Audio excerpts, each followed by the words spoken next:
இன்றைக்கி என்ன அப்படின்னு பார்த்தீங்கன்னா, நம்மளை மோட்டிவேஷன் பண்ணுறவங்கள வந்து 3 வகையாக பிரிக்கலாம்.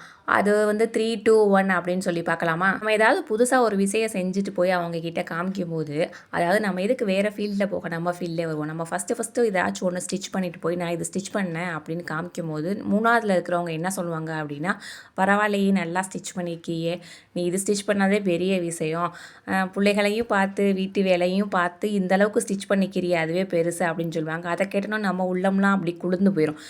நம்மளை வந்து பாராட்டுறாங்க அப்படின்னு சொல்லி நினைப்போம். ஆனால் அதோடைய மறைமுகமான கருத்து என்னென்னா, லெவலுக்கு வந்து இது போதும், இந்த அளவு நீ ஸ்டிச் பண்ணதே பெரிய விஷயம், இதுக்கப்புறம் வந்து முயற்சி பண்ணாத அப்படிங்கிற மாதிரி நம்ம மைண்ட் அந்த மாதிரி எடுத்துக்கிறோம். இதுவே நம்ம லெவலுக்கு வந்து ஜாஸ்தி தான், இதுக்கப்புறம் நம்ம ஸ்டிச் பெருசாக எதுவும் ஈடுபடக்கூடாது அப்படிங்கிற மாதிரி.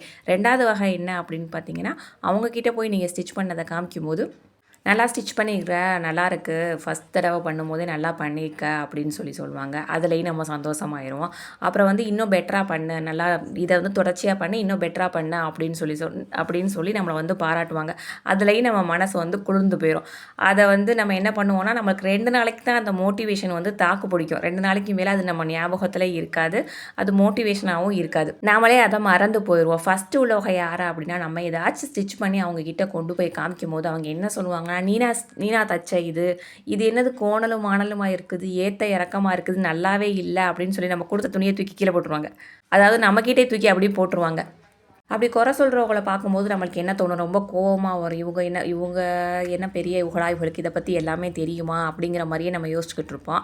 ஆனால் வந்து நம்மளுக்கு வந்து அது கடைசி வரைக்கும் அவங்க சொன்ன குறை நம்ம மைண்ட்லேயே இருக்கும். எவ்வளோ நாளைக்கு இருக்கும் அப்படின்னா, அதை நம்ம வந்து பெட்டராக ஸ்டிச் பண்ணுற வரைக்குமே இருக்கும். அதை நேராக ஸ்டிச் பண்ணுற வரைக்கும், அதை ஏற்ற இறக்க இல்லாமல் சரி பார்த்து ஸ்டிச் பண்ணுற வரைக்கும் அது நம்ம மனசை விட்டு போகவே செய்யாது.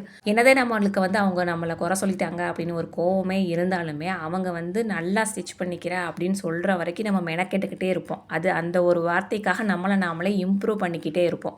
3வதாக இருக்கிறவங்க வந்து நம்ம மேலே காட்டினது வந்து பரிதாபம், அது நம்மளுக்கு தேவையே கிடையாது. 2வதாக இருக்கிறவங்க காட்டினது மோட்டிவேஷன், அது 2 நாளைக்கு மேலே அது தாக்கு பிடிக்கவே செய்யாது. குறை சொல்கிறவங்க மட்டும்தான் நம்மளை மேலும் மேலும் உயர்த்திக்கிட்டே போவாங்க. அதனால் குறை சொல்கிறவங்கள பக்கத்துலேயே வச்சுக்கோங்க.